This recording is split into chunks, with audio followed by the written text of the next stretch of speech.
ऐसा है कि मैं संपर्क में था, दिल्ली में भी सम्मेलन में भी मैं संपर्क में था। मेरी जिलाधीश महोदय से समय समय पर बात हो रही थी और लगभग मेरा ख्याल अब 48 घंटे हो गए लगातार मूसलाधार बारिश जो है चंबा जिला में हो रही है। साथ में मणि महेश यात्रा भी हो रही है, तो मणि महेश यात्रा को तो प्रशासन ने रोका है, लेकिन चंबा जिला की तकरीबन सभी जो सड़कें हैं वो बंद है। मेरे चुनाव क्षेत्र में तो तकरीबन सारी ही बंद हैं, क्योंकि लगातार जो है पिछले जो है 24-48 घंटे की बारिश की वजह से। और वहाँ सुदली में 5 मकान गिरे हैं और भी नुकसान जो है भटियात चुनाव क्षेत्र में हुआ है। मैंने जिलाधीश महोदय से भी कहा, एसडीएम डलहौजी में बैठते हैं, उनसे भी कहा है कि वो जल्दी से जो हमारे जो वहाँ के जो लोकल ऑफिशियल्स हैं, पटवारी, सेक्रेटरी पंचायत, ब्लॉक बीडीओ और एसडीएम जो है फौरी तौर पर मौका पर जाकर जो फौरी राहत है वो प्रभावित परिवारों को उपलब्ध कराएं और जो भी व्यवस्था उन परिवारों को दोबारा से पुनर्स्थापित करने की है कहीं भी गवर्नमेंट इंस्टीट्यूशन में, रेस्ट हाउस में, वो भी की जाए। और इसको मैं मॉनिटर भी कर रहा हूँ। और अभी भी आज ये विषय उठा था तो जिसमें मणि महेश यात्रा का जिक्र आया था अभी, तो ये अब गंभीर है। बारिश पर तो किसी का बस है नहीं। सरकार के लेवल पे भी कोई बातचीत हुई है? हाँ, सरकार के जिलाधीश महोदय से बात हुई है, सरकार से माननीय मुख्यमंत्री जी से बात हुई है कि हमने इसीलिए ये जो सिराज का जो पैकेज था इसको यूनिफॉर्म इसीलिए करवाया कि जितना नुकसान सिराज में हुआ है उतना ही हिमाचल प्रदेश के अन्य हिस्सों में हुआ है। इसलिए जो ये पैकेज जो अनाउंस हुआ सिराज के लिए, ये यूनिफॉर्म सारे हिमाचल प्रदेश में हो, ताकि किसी का मकान गिरे तो उसको वही 7 लाख की व्यवस्था जो सिराज में की गई है और वो जो पीछे का जो पैकेज था 4,500 करोड़ का, उसी के मुताबिक जो है वो राहत राशि उन परिवारों को भी दी जाए। सर, विधानसभा सेक्रेटरीट को विधायक सुरेश शर्मा जी ने, जैसा आप जानते हैं कि विठल भाई पटेल जो हमारा जो सेंट्रल उस समय तो सेंट्रल लेजिस्लेटिव असेंबली थी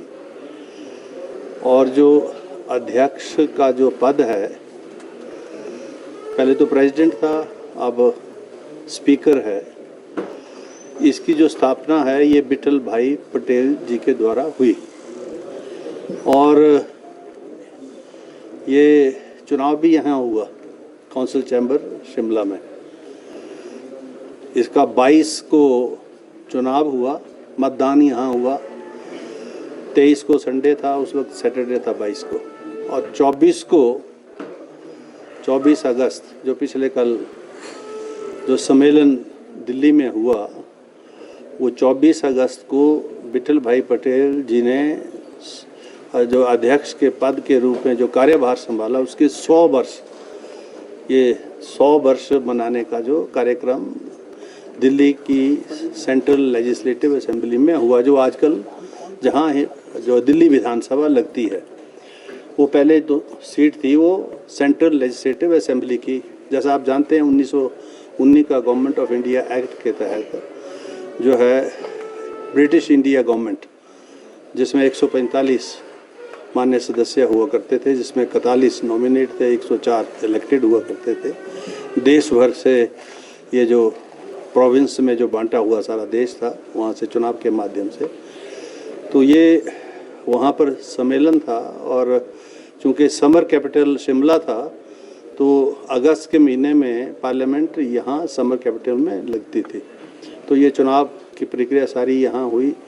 और 24 तारीख को फिर वैलिडेक्टरी हुआ, वेलकम हुआ नए अध्यक्ष के रूप में माननीय श्री विठल भाई पटेल जी का। विठल भाई पटेल जी ने जो विधानसभा के अंदर जो परंपराएं हैं और जो आज के समय में जैसे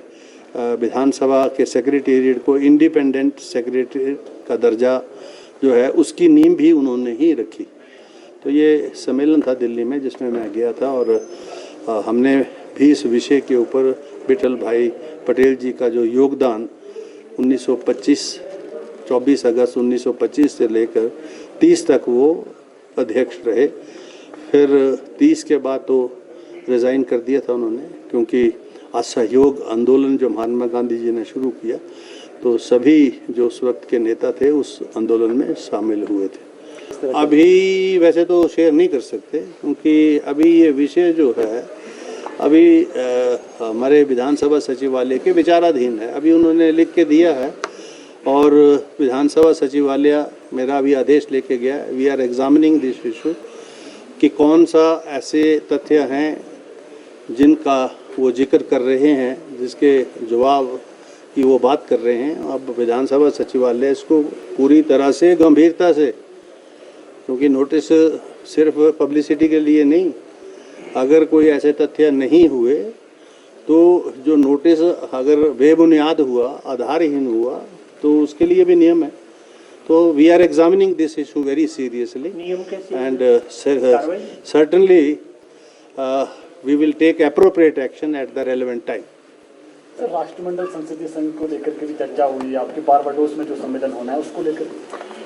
हाँ, जैसा आप जानते हैं कि कॉमनवेल्थ पार्लियामेंट्री एसोसिएशन की इंटरनेशनल कॉन्फ्रेंस होती है और उसका जो स्थान है वो पिछली जब इंटरनेशनल कॉन्फ्रेंस जो है टोक्यो में हुई थी वहीं निश्चित हो गया था, बारबाडोस। उसकी जो ब्रीफिंग मीटिंग है उस पर जो विषय होंगे जो वहाँ चर्चा में आएंगे इंटरनेशनल कॉन्फ्रेंस में, उसमें जो यूनियन ऑफ इंडिया के जो उच्च अधिकारी हैं सेक्रेटरी लेवल पर, जिनसे वो मुतल्लिक विषय थे, उसकी कल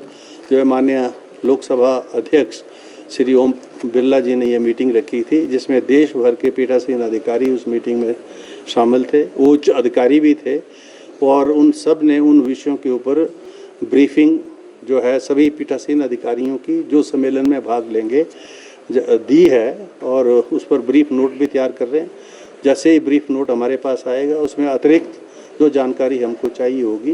वो भी हम उनसे हासिल करेंगे, ताकि देश का जो पक्ष है इंटरनेशनल अंतर्राष्ट्रीय उस सम्मेलन में पूरी तरह से ठीक प्रकार से रखा जा सके। क्योंकि जब